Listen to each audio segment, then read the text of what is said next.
one's enemy, distractors. This is Kevin Lewis on the Blueprint. And this week's show is called The Choice. And on this show, I'm going to say it's probably going to be seemingly that you've ever heard me be towards black people. But I am not here to criticize us as a people as much as I am here or being here on today's show to be critical of the tools that we choose to use or the tools that we refuse to use. Now, back in, many of us will recall, back in May of 2018, Kanye had made a statement, and that statement was that slavery was a choice. And I know many of us remember that because it pissed a lot of black people off. And later, he did come back and recant that statement because he caught a lot of flack. Um, and he blamed mental illness or mental breakdown. But I don't think that he got the reaction from the black community that he thought he would get. Many people were bashing him. The choice. Slavery was a choice. I remember that. 6.5 years ago, basically. Now, many people had their opinions on that, and some people, I even saw some people that agree with that. He said after 400 years of slavery, man, it has to be a choice.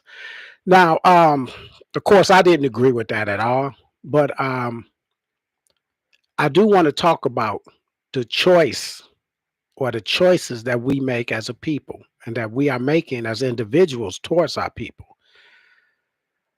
Now, it was a famous person once said, to be or not to be, that is the question. Now, to be oppressed or not to be oppressed, to be enslaved or not to be enslaved, that is the question. The question is, if we are this, is it of our own doing or are we contributing to that which we are, the state that which we are in, the state that we are in? Do you consider our people being oppressed in America? I'm not so much worried about the slavery quote that I just remembered that, but I'm basically talking about our state as a people and as a black people in the United States. Do many of us consider ourselves oppressed, secondhand citizens, whatever it is that you consider our status or our state in this country? Do you consider it a choice or are we just being victimized? To be oppressed or to not to be oppressed? The question is, what part are we playing in any of that? Now, there's a lot of money. Like I said, I'm not here to bash our people. I know a lot of people do that. A lot of people like to come on shows or they get on podcasts or they get a mic in their face and they bash. They love to bash our people. There's a lot of money in bashing or attacking someone, anyone.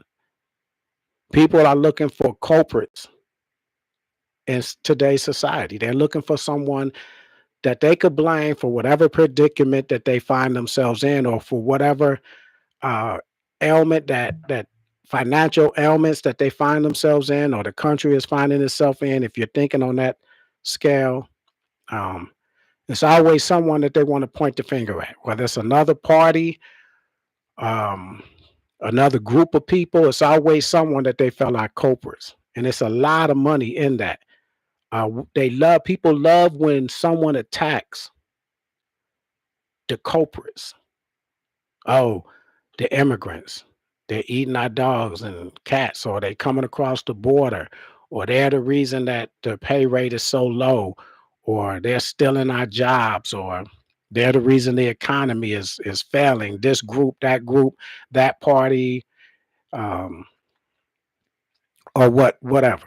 Everyone loves to see someone attack the people that they deem are culprits. And then when you attack them, then you become sort of like a hero figure to whatever group. Rush Limbaugh made a killing attacking the Democrats, attacking the groups, the so-called groups that is ailing this country, the pro-black movements or whatever it is. People speaking out against certain things, and he became like a hero because he was attacking the culprits.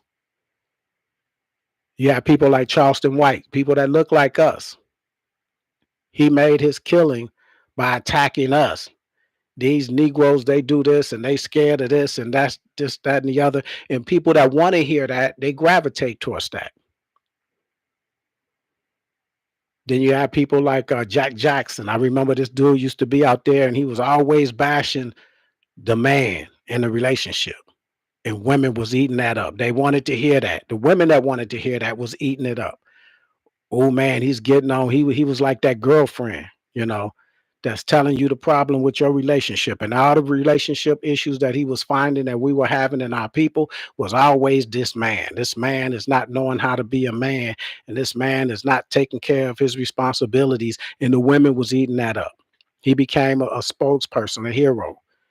Kevin Samuels was on the other side. Everything was the black woman is this and the black woman is that, and she has her her standards are too high, and who are you to set these standards too high, and your degree means nothing and you shouldn't be on the high horse. And a lot of these guys was eating that up. They're the culprit. Attack the culprit. I like how you attack that culprit. So there's a lot of money and popularity and likes and subscriptions and attacking someone that someone needs you to attack because they feel in the same way. And a lot of times when we're doing it, we're attacking the victims. We're blaming us. You know, that's what's popular, us against us. We're blaming us for the situation and the predicaments that we are in. What's wrong with the black family? It's the woman's fault. It's the man's fault. It's always someone's fault that looks like us. And you can make a lot of, you can make a killing in social media attacking someone that looks like us, the culprits. You get a lot of media attention, especially if you're a black person and you're putting blame on us in the black community. This is what's happening in today, social media, the victim bashing. Now, when do we stop being the victims? I never get into attacking our people because I feel that we have been victimized. And at what point do we stop being the victims in America? I'm gonna just isolate it to America. When do we stop being the victims? When do we start taking on um, the blame for our predicament? Like a lot of people do. They talk about where's black on black crime and we're doing this and we're doing that. I me To me, when we stop being the victims is when the effects of the perpetrators' actions no longer are present. The effects of those that have oppressed us in this country, when those effects are no longer present, that's when we stop being the victims. Long as that victim's actions still linger psychologically, the residue of it financially, our institutions being crippled, as long as they are still in effect, then we are still the victim. So that's why I hardly ever get on any show or any podcast, broadcast, or whatever, and you will never hear me basically just attacking us. But the question I want to ask is, what part are we playing in towards our oppression? The choices that we are making, what part are they playing towards our oppression? This is something that we have to think about. Now, when Kanye said the thing about the slavery being a choice, and in some ways it was feasible, in some ways it wasn't. And I'm going to elaborate on that. I listened to Dr. Claude Anderson talk about two types of choices. You have forced choice and you have voluntary choice. Many of us already knew. The reason we thought that that was such an outlandish statement is because we knew that this was something that was forced upon us. The choice that we had was to either conform to slavery or die, or have um, pain inflicted upon us, harm. It was life or death. When you're choosing between life and death, that's a forced choice. You have no more options. But if these are the only two options that you're choosing, then you're going to choose life most of the time. Many of us would choose to live rather than to fight and die, or whatever the other choice may be. But that is because that is a choice that is forced upon us. The other type of choice is a voluntary choice. You're choosing the path of least resistance. It's not life or death. The voluntary choice is what I'm talking about in today's society, in the Black community. The choices that we are choosing to make, or the choice that we are choosing to make, or the route that we're choosing to take, the path of least resistance, if that's what we're doing that on our own accord. We can choose to fight a different battle. A lot of times we're choosing the fight of comfort, the path of least resistance. We're choosing to vote. That's the easiest thing we could do. Not saying that we shouldn't vote. I'm saying that's the only thing that many of us are choosing to do because that's an easy way out. I did my part, and then when you don't win any type of election, then you turn around and you blame us. You blame us. You looking for someone that didn't go to the booths. Okay, well, all of y'all that don't like this candidate, y'all gonna pay for it. Y'all gonna see. And we sit down, we sit back, and we let um everything take its course. And we say, yeah, well, that's why you should have voted, or that's why people, but that's not helping our predicament as a people. Because you can vote and you could still do something else. I got a friend of mine, my brother, he always say we could walk and chew bubble gum at the same time. You don't have to isolate yourself to just one method of fighting your fight. But many of us, this is what we choose. Sometimes when things happen to us in the Black community, only times that we bond together and unite is when we feel victimized, when there's some type of racial um, crime being committed against us, whether it be the police or political or whatever. Something happens. Most of the time, 9 times out of 10, there's something, police brutality or murder or something like this. Then at that time, we want to get together and march. We want to protest peacefully. So when this happens, we have this unity that goes on. We don't have this unity normally. We don't see each other as allies or teammates or anything like that when we're out shopping or looking for financial institutions, or for any other reason. But when something happens at that moment, until we simmer down and our emotions start to calm down, we are all in this together. We need people out there protesting with us. You see what they did, and it constantly happens, and it happens again and again. But this is just choosing the path of least resistance. This is something that I consider um, superficial resolutions to a constant issue. Every time it happens, I'm going to complain, but then it keeps happening. So then the complaining actually isn't actually doing anything to stop it from happening again. So it becomes superficial. And the choices that we choose to make are superficial in essence.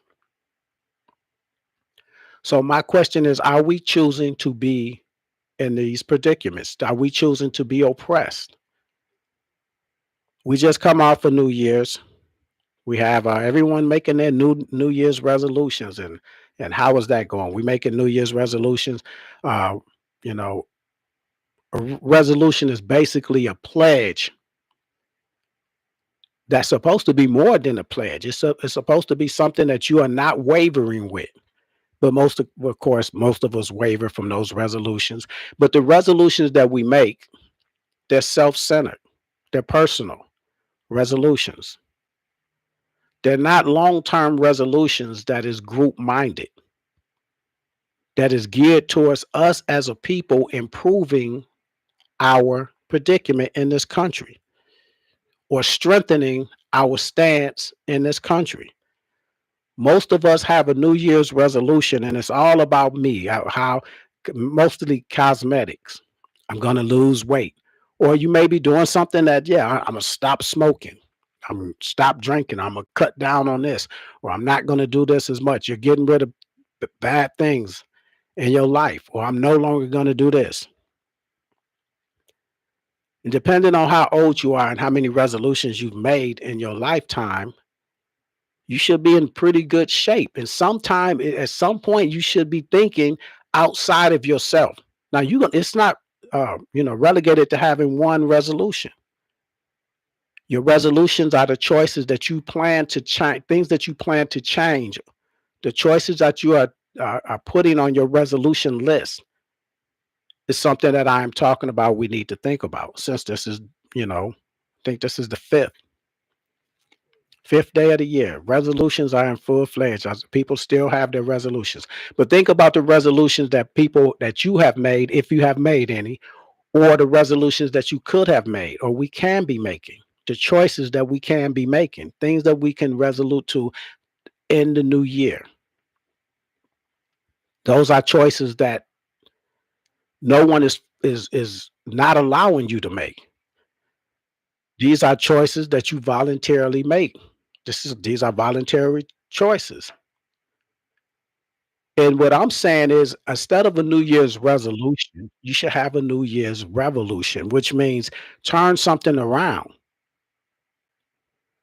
that's not helpful to a cause, to the cause of your people.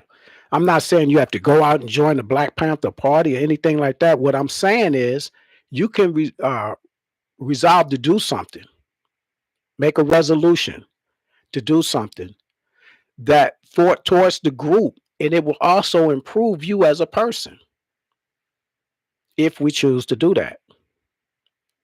Many of us won't do that. Now you can say, I'm gonna stop drinking, I'm gonna stop smoking, I'm gonna stop gambling, whatever it is, and that's okay for you as a person, as an individual. Too much of our time is spent thinking as individuals.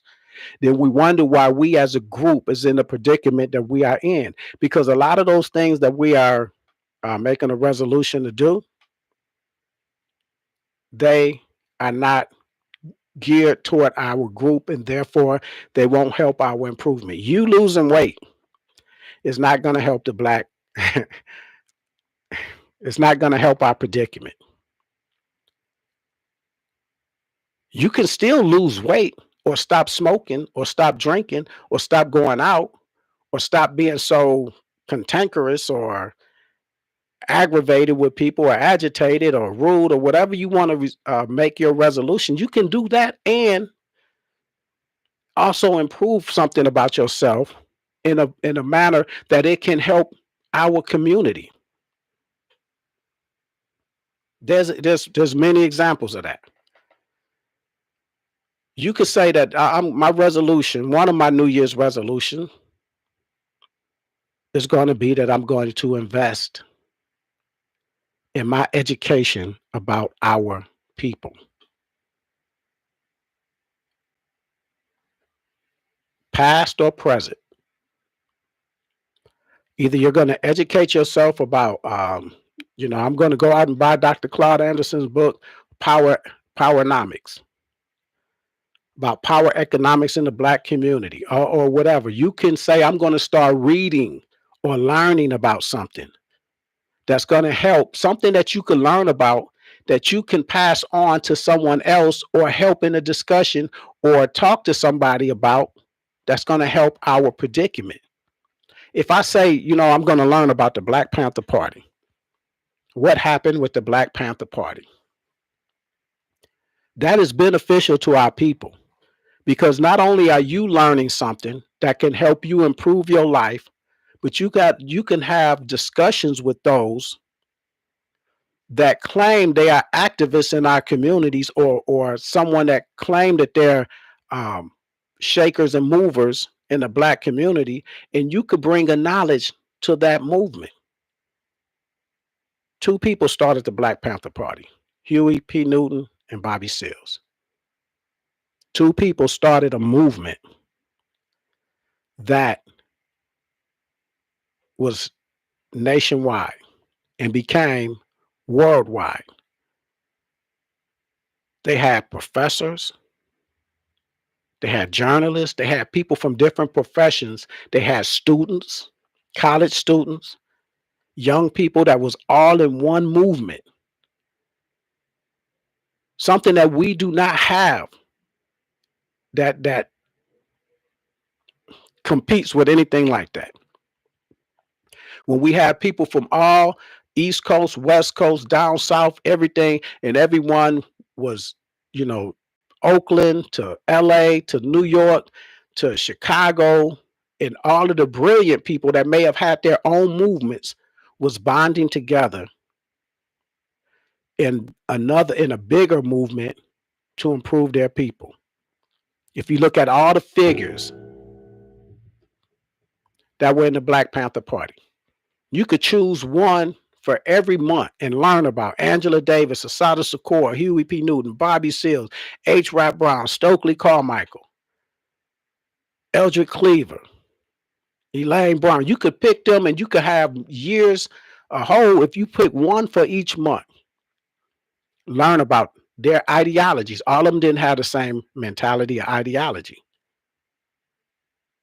But how they went about doing what they were doing, you can do this and help improve our people because then you will know something that you can pass along to your kids, to your friends. That don't mean you have to go out there and buy you a leather jacket or a black beret, but you can just learn. If you that's just an example. Think of all the things that you could go out and improve yourself on the knowledge thereof that will benefit your ability to talk to somebody or to look at a situation that we are conflicted with, or even just have a discussion with someone that's trying to work out things in our community. You may be able to get people together and say, this person once said this person once said that. So when we're talking about this type of stuff, this reminds me of what so and so said.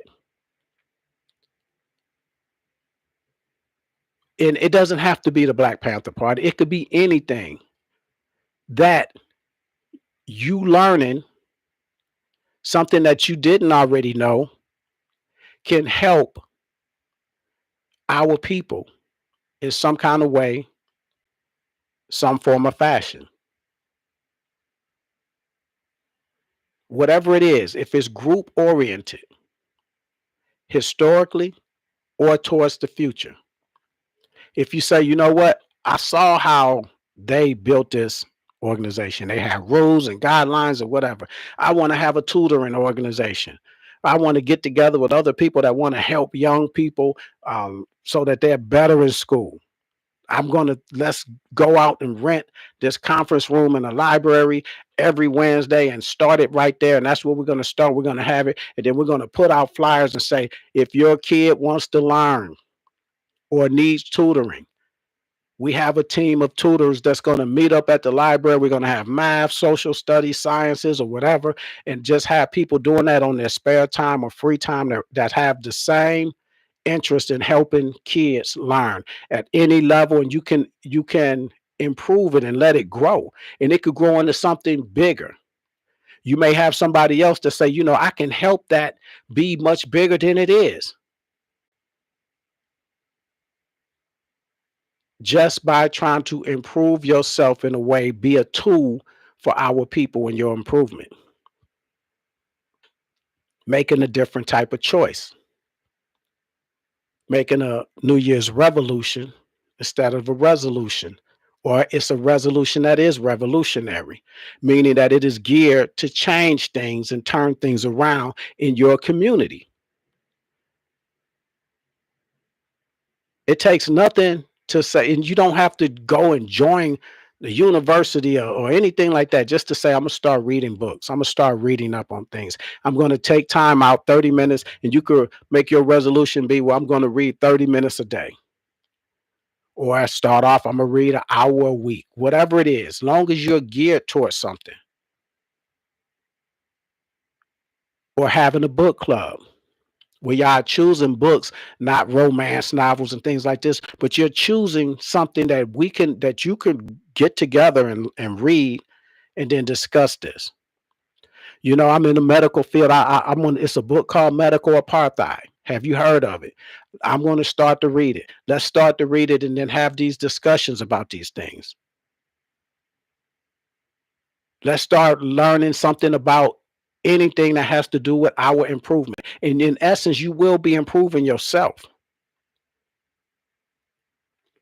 Any of these things that I'm talking about that of you partaking in, you are improving yourself knowledge wise, resource wise. You can become a resource in our struggle by making the correct type choices.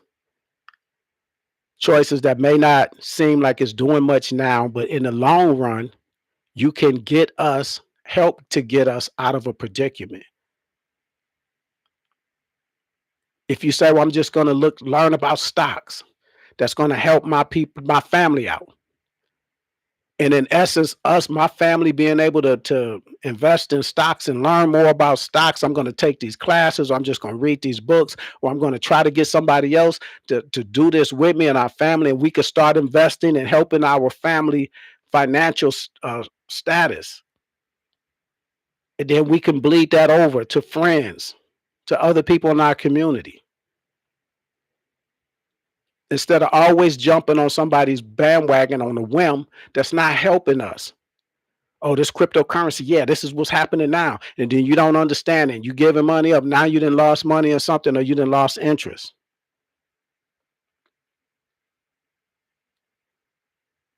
Building yourself and making yourself a useful tool. Even if you're going out saying, well, I'm going to research all these other groups out here. There's groups out here I didn't know. There's people out here doing things I didn't know. I'm going to start doing Kwanzaa. I'm going to, and that's going to strengthen. And I'm going to try to get my family or my friends, and let's do this Kwanzaa thing. Let's look into it, whatever it is. Something that can grow and change in the long run our predicament. Things that you can learn to help you understand things and see things in a different light. These are choices that we can make. And if we refuse, if we are not making these choices, these are tools out there. If you are refusing to use the tools that could lead to your independence, your freedom, financial stability, and freedom, then are you not choosing to be oppressed? If we as a people are not making the correct type choices, or not making choices or ignoring any tools out there that can help do these things, are we not choosing to be in any predicament that we are claiming that we are in? One thing that I see that I hear about us as a people, and I think that this is almost it's to a fault. We have a high tolerance for the pain that has been inflicted upon us. Um, Such a high tolerance that it becomes detrimental. And our resilience, I hear people say we are resilient people. We are resilient to a fault, because our resilience is allowing us peacefully. If someone say, "Man, you could take a good punch," and I keep letting people much damage as it may do the next person, I'm used to it. Yeah, I don't like it, but hey, I got a good chin. That's to a fault because it should be a point that I don't want to be put in the chin. I don't want to be turning the other cheek. I don't want to feel good about having to turn the other cheek. And when we get to that point, that will initialize us and energize us to do something to make a change. Lao Tzu said, if you continue on a path that you're taking, then you're going to end up at that destination. I'm paraphrasing, but basically, this is what Lao Tzu said, a Chinese philosopher. If you continue in the direction that you're going or that you're headed, you're going to end up at a destination that you're headed in, that you're going towards. If you're not turning yourself around, that's what a revolution is. If we continue to do the same things and expect different results, then many of us already know that's what Einstein called insanity. If you see where we're going, or you know that road is taking you to the same destination that has taken others, and you see where that road is leading to, and you continue on that road, then you complain when you get into your destination or what happens along the way of that road. That is insane. That is a choice that you are making to go down this road. Whatever, even if you fight, it may be there, but what I'm talking about is choosing to fight. Now, with all that being said, the system that is used and the tools that are used by our oppressors are very, very well implemented and very scrupulous and meticulous in detail. And it takes a lot to go against a system that they have built up against us. When we blame each other, when Kanye say slavery is a choice, that's all over the media. They love when we blame ourselves for the perils that we are in, because that means that they're not the culprits. Yeah, well, man, they was like, well, maybe you need to listen to this guy. He says that slavery is basically a choice. That takes them off the hook for it. Stop complaining about it. Yeah, I should have did something about it. That they loved it. They love it. When you talk about black on black crime, they love that. They not the ones that come up with it. It's like, I guess we the ones that keep pushing that stuff, black on black crime, because they never, but they'll take it and they'll appreciate you for using it, and they will make it blow up viral in the media. So and so said this, so they want us discussing these type things. Well, what part do we play in that? Maybe we are to blame for some of the stuff that's happening to us. And I'm not saying that we are not victims. I'm not saying that we are not victimized by the system, but I'm saying the system is put together and working very well. And it even have us blaming ourselves for a lot of things that we do. And I don't want to come across as that. I want us to understand and understand that I understand that we are victims and we are where we are for a reason. But at what point do we start looking at how can we fight what it is that we are complaining about? One of my pet peeves is when something happened and people call me and say, "Man, did you see this happening? Did you hear about this happening? Man, what are we going to do?" At this point, that shouldn't even be, I mean, you should already have a list. There's already choices that should be out there that you think that we should be doing, or that you could be doing. And sometimes we just don't want to do those type of things. But we are resilient to a fault. We're happy that we are resilient people. Let me thank some of y'all for showing up. I done went over 30 minutes and I appreciate Aisha showing up. I appreciate Tiffany for showing up in the day. I appreciate you showing up and Sharon Simpson Anderson, greeting sister, Sakina, Walaikum Assalam with the greeting sister. I appreciate it. Sharon said, correct. We need to support Black businesses on an everyday basis. And that's, I mean, even if that's what you if that's what you resolute to do, start somewhere. And I'm not bashing anybody for doing whatever it is that they want to do. But we have to start gearing our resolutions to a group mentality, a us mentality. Something that's going to, because if you do it for us, it's going to improve you anyway.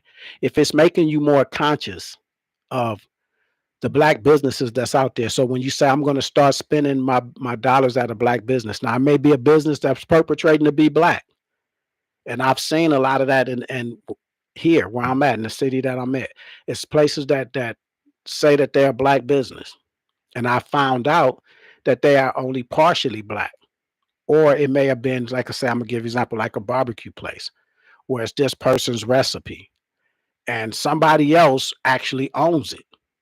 And I mean, we see that with beauty supply stores.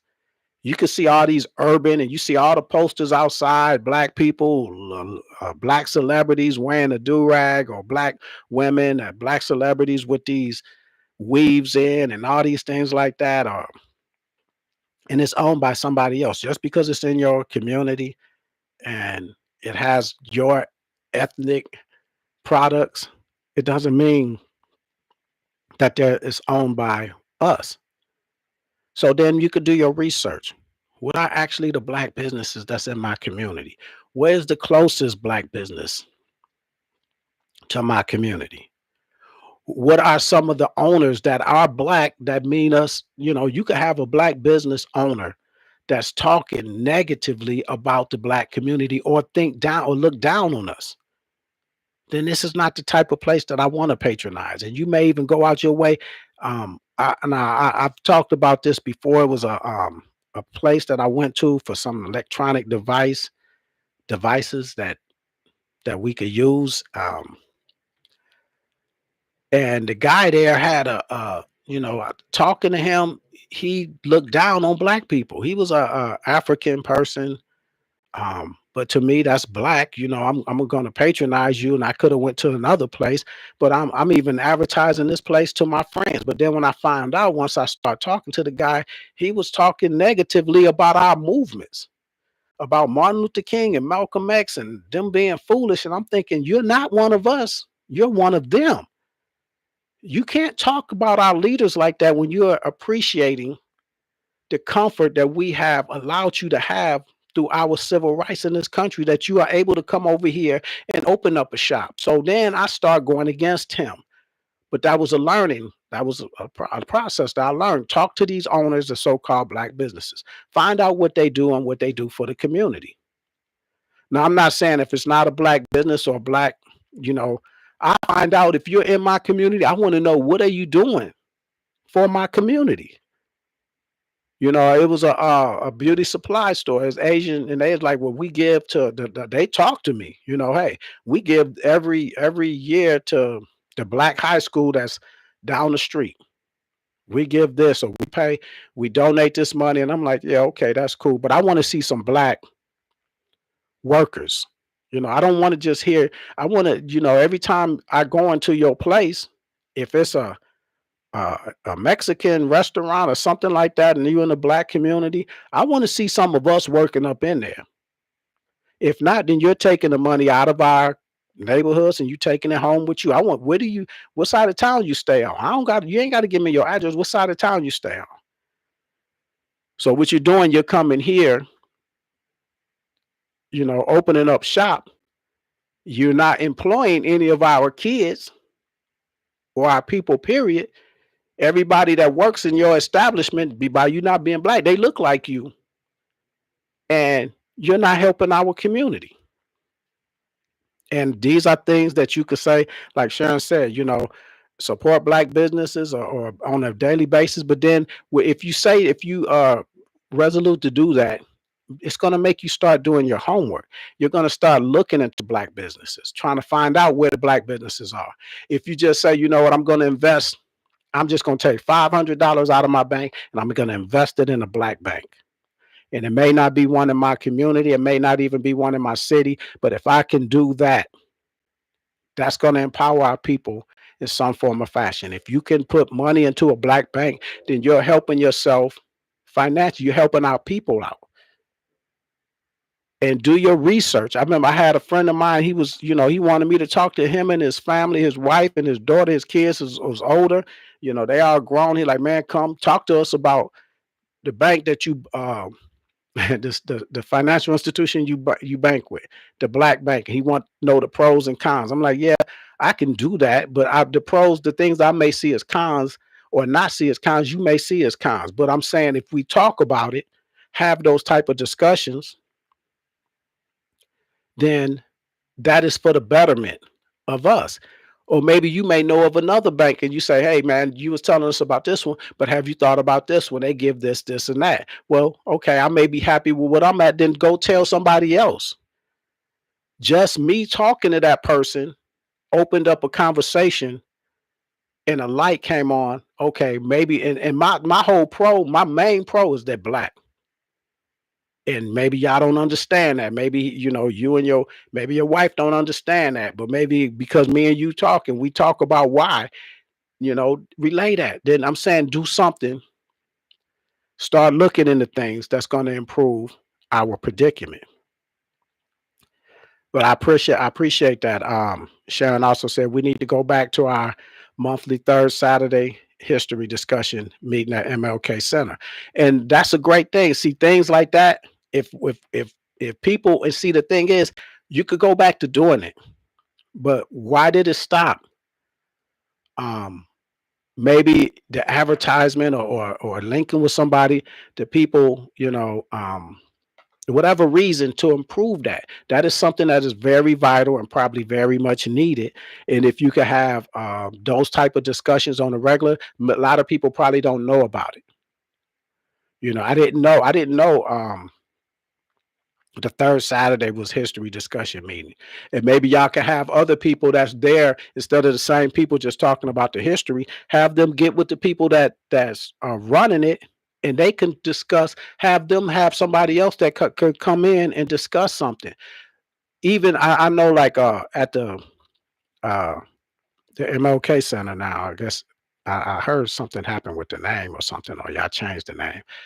Um but I had talked to some of the people there, and I was like, man, and we were talking about having a book club, and that was a great idea. It never came, got off the ground, but I used to hear about people having book clubs and they'll pick a book, you know, um, and whatever that book is, and then you have a discussion about it on a certain um, month, a month, have it monthly, a monthly discussion on 1619. Then if people that have read the book want to get together and have a panel discussion on 1619 and what stood out to them or whatever, and people are able to come there that haven't read the book or that have and that want to be part of the discussion or listen to the discussion, that's very educational. It's a trillion things that we could do in the black community that doesn't cost an arm and a leg for us to do, that can help improve us as a people. Somebody talking about the book and what it meant to you, what stood out to him, what stood out to her, what stood out to them, then that may make them want to read the book. And then something in that book could help you understand our history and our plight as a people. It may even change your mind about some of the condemnation that you want to spew at us as a people, and understand what we have been through and make you appreciate it. I'm gonna bring up something that just popped in my mind. One of the things, like I said, we are resilient to a fault, meaning that we are very tolerant and the pain that other people has inflicted upon us. And to a point that it becomes numb to us. And I know that J. Cole had a song that said pride is the devil. And I think J. Cole misunderstood or misspoke, and a lot of us do. If I ask you what's the difference between the ego and your pride, there's nothing wicked or evil or negative about having pride. People can say, well, you got too much pride. That's not a bad thing. Your ego could be too big. Your ego is how others, you want others to see you as far as, um how you want others to see your perception to be. That's your reflection of who you are. You want, your pride is being proud. There is never a reason to say that someone has too much pride, or they could be too proud. Can you be too proud of your kids? Think of that. Can you be too proud of your family and their accomplishments? Can you be too proud of yourself? If you're proud, that means you're not going to let things happen to you, or you're going to have too much pride to just sit back and allow the things to happen, not just to you, but to your people. You should have too much pride in your people to stand back and not use any tools that's available to you to help our predicament. The ego is the devil using his song. Your pride will make you face the path of resistance. Your ego is worried about people seeing you fall. We are resilient sometimes to a fault, because it doesn't hurt our pride when we fall and we see people doing things to us, and we don't want, many of us, I'm saying many, not all of us, or any, I never talk in absolutes anyway, but many of us, it's like, yeah, but we did, but we stood up. Yeah, but yeah, this person did this to us, or these people are doing this to us, but look at us now, we're still standing. I don't want to just be standing. I want to be tired of, I want to learn about those things, and I want to use that as fuel, because that's going on my pride. My pride is like, how, how dare they do this to us? My pride makes it hurt me to learn about the things that have been done to us, and I don't care about us still standing. I want us to not be in this type of condition, period. I want to look back at our history and feel proud of what we came from, and feel, and that, and look at where we're at now and feel shame. Too many of us are either they want to talk about the past, embellish the past, or relish in the past, or whatever. And then when you look around, you turn around and look at where we're at, and you give reasons to why we are where we are, but that's not hurting your pride to see us be secondhand citizens. It's nothing wrong. It's never anything wrong with having pride in anything, or who you are, or where you've been. But that pride and where you've been should make you look at where you're at right now, and fuel you to do more. How much of the predicament that we're in is our responsibility? I know the others are doing what they need to do to keep us here, but how much are we fighting? That's the choice I'm talking about. Look at our predicament.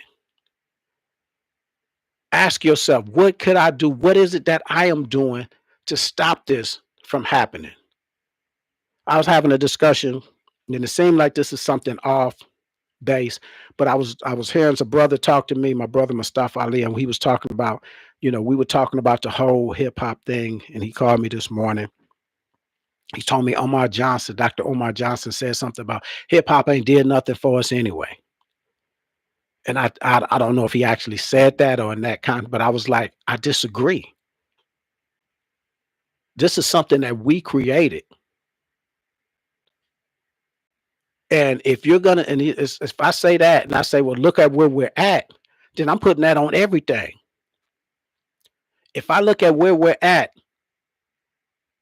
And we've had hip hop, and we've had R&B, and we had jazz and blues and country, whatever, and we had these type of schools and these type of HBC, then we're still where we are, regardless of what it is that we have. So I didn't see that, but I'm saying, um, we are here. To be here or to not to be here is our choice. To fight or not to fight is our choice. The extent of the fight that we want to have is our choice. And when I see us not fighting at all as a people, that's by choice, because no one is stopping us. They make it hard for us to fight. It's not easy to sit up there and learn about whatever it is that we need to learn.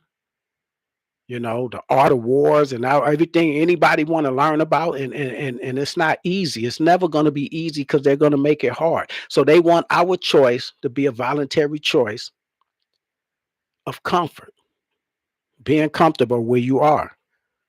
Why go out and do that? And even people, I'm going to say this, people will settle and be content with where they are. Complacency. They will be content with complacency. And I've known people like this. And the things that I talk about, and I hear it, and they will defend their complacency and the complacency of our people. And they are content to where we're at. And I remember when I talk about HBCUs, I had a good friend of mine. He's like, well, y'all always talk about that, but can they house all our students? I'm not asking them to. All our students are not going to go to HBU. But if we had enough of them, and they can build. That's just like saying it's a black restaurant over there. Yeah, but can it feed all of our people in the community? It don't have to. It could feed enough of our people, and then they swelling in their pockets and they running out of food, then they can expand their business. That's the type of problem that we should want them to have. But people will fight you to be in a place. They will defend their complacency. And sometimes our biggest fights is with us because the system has made it like that. But we have to be still willing to have that fight. Because the master's tools will never help dismantle the master's house. But we have to be willing to use those tools to build either our own house or find a way to dismantle the chains that master's has on our brains. I'm gonna read another comment. She said, "Yeah, we had a book club meetings for a few months, and then it fizzled out. We need to improve our marketing." And I appreciate that. I mean, sometimes it's just like, okay, what instead of letting things fall apart, we have to be able to look in the mirror and say, what is it that we can do to improve? Because having a book club is not a bad thing. Even people, you don't even have to have an official. You could have you and your friends, y'all could pick a book and say, let's read this book and give us enough time, because everyone is busy. Everybody's trying to struggle. Everybody's in a struggle just to stay afloat. But some of the things that we are doing, that choices that we are making, because we got time to look at this new series on Netflix, and we jump from this to that to this to that, and looking at all these uh ways of entertaining ourselves that doesn't do anything for our people. Even let's say if it's not a book club, you could choose a movie. It don't even have to be a new movie. You could choose an old movie. You could talk about how this, and everyone look at this movie and come and discuss it. What did we get from this? What are the good and bad um parts of this, or whatever it is. A book, I always say, like, I'm big on the book thing, but it could be a movie or episode. But if you're talking about entertainment, meaningless entertainment, and that's a choice you're making, if you continue to make that choice, then is it not your choice to be in a predicament that you are constantly complaining about if you're not doing anything to change that predicament? And if we got word out to say, because I didn't know, like you say, y'all had book club meetings and all these things like this. A lot of us don't know. That's a marketing thing. Getting the word out, finding people that want to be part of it, even videotaping it and having discussions. I know when I did some things with some of the people up there, and I was imploring them people. They were trying to do the rites of passage and had these things for these young boys, and they had a bunch of us. And I'm like, but record, because People may, if they don't know that it's on record, if it's history, we are making history. Any discussion, if you're not recording, sometimes the best way to get history out there is the means, the tools in which we have at our disposal, like social media. And I'm like, turn your phone. We discussing, okay, all these things, parameters that we want to have, these rules we want to have, or the things that we our meanings and our goals. And sometimes people need to hear that and know this is what we're doing. And they may come and have some input, or they may say, well, you know what, I get it off the ground. I want to put my son in that. I got boys that, whatever. Any, if somebody can have resources that can help you if you use the tools that are available to you. Sometimes the tools are social media. Sometimes the tools are word of mouth. Sometimes the tools is letting somebody that's younger that know how to use all of these, that have a page, that have a bunch of followers. Hey, advertise this for me. Get those people involved. Let them people say, just like I look at how they use us and it becomes popular. I think my daughter has a blog or something, and she does these different where they do the clothes, they try on clothes and they say how much they like them, or some of the people they do restaurants, they say this place have this, burger place or whatever, seafood place, and they'll buy some of it, they're sitting in their car and you looking at them smacking and curling their lips and talk about what they like about it and what they don't like about it. And people are chiming in. And sometimes if they say, man, this is the best place, what you're doing, you're helping that place out. And that place is not even paying you to do it. You're giving them advertisement. Help out each other out. Help us out. Get some of these people on that's on these blogs and say, or start a blog and say, you know what, I'm going into this black business and I'm going to patronize it today, and let them know this is what I'm doing. I'm doing this for the internet and I want to get y'all some publicity. I'm going to give, something. Maybe they may even give you something free, you know, maybe not. But I'm saying go do these type of things that's geared to help our people, not for you to have some self-centered goal, personal goals. Change your energy, change your choices that we are making. And we have to make better choices. We have to understand what it is that we're not doing, understand what it is that we need. Going seeking it. If you don't have something in your mind, reach out to people, go look at these different people. You heard Sharon Simpson Anderson, contact her and say, hey, talk to me about this place. What is it that y'all do up there? And maybe you as a place that you want to be doing your stuff at, and maybe you can get with them and discuss these type of things. Or maybe y'all may know of some other place, or they may know some people that network that go there that say, yeah, well, this person has a dance studio, and maybe you can get with them, or go on there and contact them or do something. But we have to have or make choices that's going to improve our situation. To be, that is the question. To be or not to be in control of our own destiny. To do something or not to do something, that's the question. Is it helping us, or is it only helping you? And a lot of times when you do stuff just to help you, those resolutions fall to the wayside. And we find ourselves complaining about the same things over and over. I appreciate everyone that showed up this week. Hopefully, I have a better week for y'all, a better show for y'all next week. Tune in to us Tuesday, the John Kev Show. I don't even know what the topic is, but I'm quite sure my brother John gonna hit me up with it. And if y'all have any things that y'all would like us to talk about, just let me know, and run that by my man John. Kevin Lewis, peace.